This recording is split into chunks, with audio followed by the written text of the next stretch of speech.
You guys want to be on video? I definitely don't. I don't. I made that mistake once.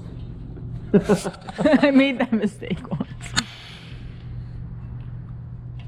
Now everybody knows how I react to Subway. Alright, no, just leave it. Oh, fuck, it's on. Oh, you tried to trick me. She tried to trick me. No, it's fine. Wait, so this engine, 2004 Mazdaspeed turbo. We're building it to be able to handle some extra boost. We've got Manley rods and Wiseco pistons, boundary oil pump, all the good stuff. But this caused an interesting problem for us because we're using ARP studs instead of the normal bolts.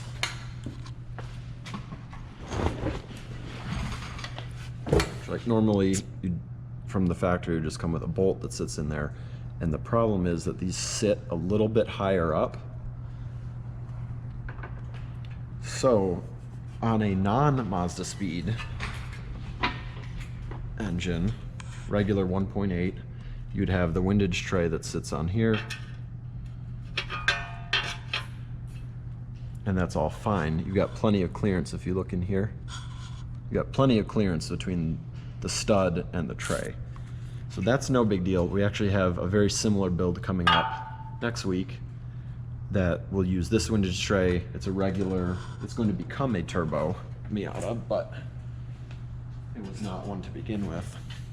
So the trouble we run into is these studs interfere with this windage tray, which this is the wrong way.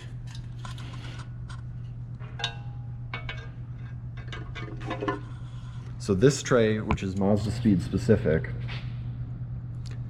has reinforcements to hold all the main caps. And so what we had to do is, you can see in there where we had to drill these holes to give us space for those studs, because it was hitting and the pan wouldn't sit flat.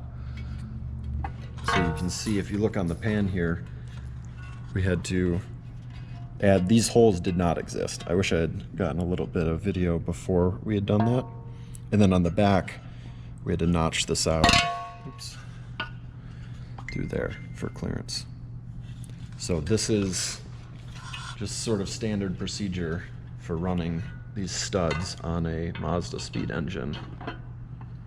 But it added a lot of time screwing around, making sure it all fit.